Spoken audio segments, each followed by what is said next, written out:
Here's a part of it. I had it. Let me see if I find it. It's already there, no? Yeah. Let's see.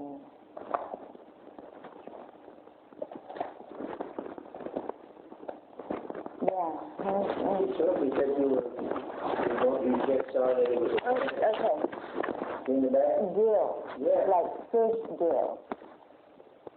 Like gill. Like fish has gill. Yeah. Guerra? Like Yeah. war. Oh, de guerra. Like war, that's right. Okay. Mr. Viguet. Look at the card again. You know what this is? Yes. What is it? PhD. What does that mean? No, I do not know. You don't know? Okay, so you go to graduate school, and when you go more graduate school, you get a PhD, which is your doctor. I'm a retired psychologist from California. But I'm working here as a service coordinator, because I was working as such in Carson.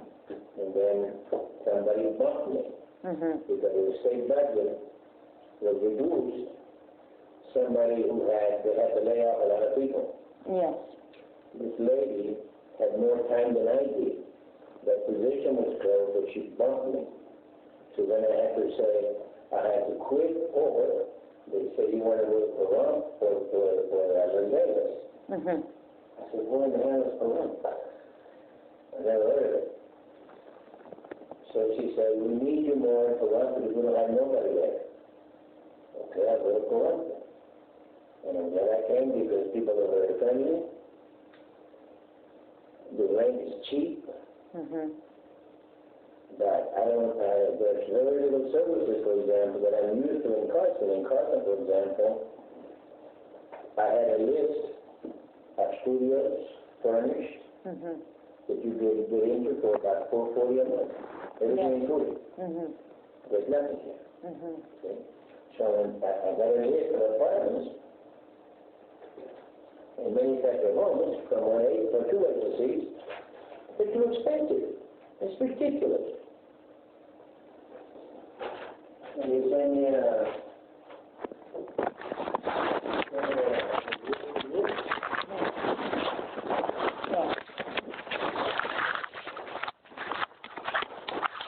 she didn't want to let you in in a full credit.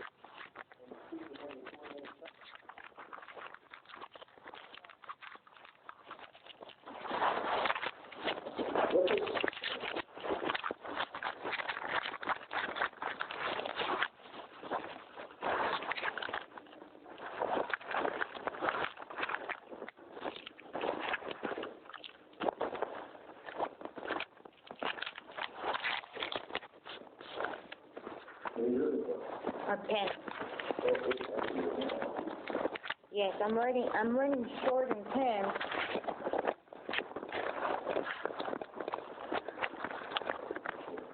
I'm thinking.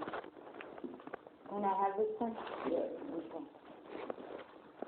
So anyway, and then I'm going to run this. But again, Yes. very expensive. To me, I love to always, like, if I lose a pen, to me it's like a principle, because I try not to lose my stuff. I lost my driver's license. It was expired at Smith. I believe it was at Smith. And I ever since that was the last time I ever lost anything. And I don't know, it's just such a great pain to lose anything. So why is it that it's so difficult, and why is it that the receptionist, what is the receptionist's name, the lady that called you just now? Lisa. Well, that day when you sent me when you allowed me to go to Rebel to get a Nifty Nickel newspaper? You remember that day that I was at my house? Well, and then I spoke to her, and I don't know how the issue came about the quote. I have forgiveness about the quote. But she told me that she gave you a list. Who? Lisa. Lisa gave you a list of apartments and stuff. And then she told me that that the others were qualified for that list. All I got is, Yeah. I'm just talking about that day that I got that newspaper to look for a home. And then, and so I just spoke to Lisa, and she said, why can't I go to his office and just wrote the list that I already gave him, the apartment list that you showed me, right? And then the ones that you said that they were too expensive. Yeah. So, but the question is why did Lisa said that others were approved from that list? No. Those expensive? Who's been approved? No one's been approved yet. Okay. Nobody's been approved. Okay. I'm the one that, see, the process is this. Once you have been, the therapist talks to you, the other counselor talks to you, they say, go ahead and help her. So that hasn't been done because of what you did, before you came in here with the alcohol, they're concerned. So because then, here's why. The people that we have, the apartments or studios or manufactured homes, it's a temporary until they get their feet back on track. But if anything happens in that apartment, we're liable. They can file suit against us. So we have to be careful, for example, that the people that are living under our program are okay. And they have to be approved by them. So how do you manage to get sued? Huh? Can you repeat that about the lawsuit? Like they file a suit on you? No. On the agency. And what is your agency? Mental health is the agency. Yeah. See, for example, when I was in Carson, we had, not my case, but somebody else's case, they destroyed the apartment. Right. I mean, the guy got met in a relationship with the woman, and there was a baby, broke the windows, got everything bad. So the manager sued your mental health. Yes. But why is it that they think I am going to do such damage, and then you keep questioning me about being homeless, and you're still homeless, and then do I look like I'm going to be damaging the property? No, I'm not worried about that. Like I say, because you had an episode. What is the episode? Like an incident. The alcohol. Yes. Then we have to make sure that the counselor says you're okay. You're okay now. Right. I haven't had another.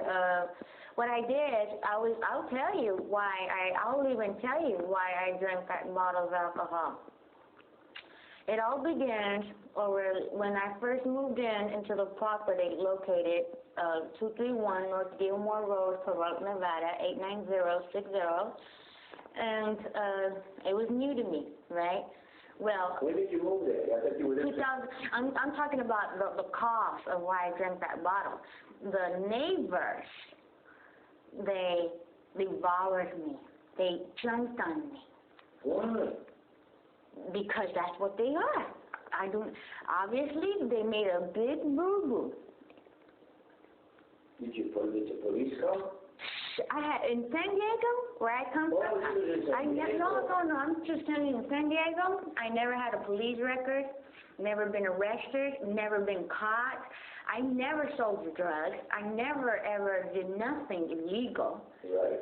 Okay, I am this little law-abiding citizen that is like I gave you the report of my jobs and I never got caught by anything, right? I landed here in the city of Pahrump in hopes of a daycare because I had a daycare in San Diego. Yeah.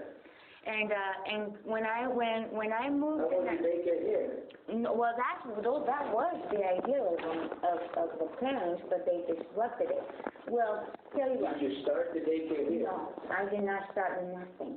I tried. I went to foster care. I tried to foster kids, and the foster care department has nothing to do with the neighbors jumping on me. I know that. So what but at the same time they get responsible for burning my character. So this is where all began. When I first moved here in the city of Toronto, I thought it was a unique little city.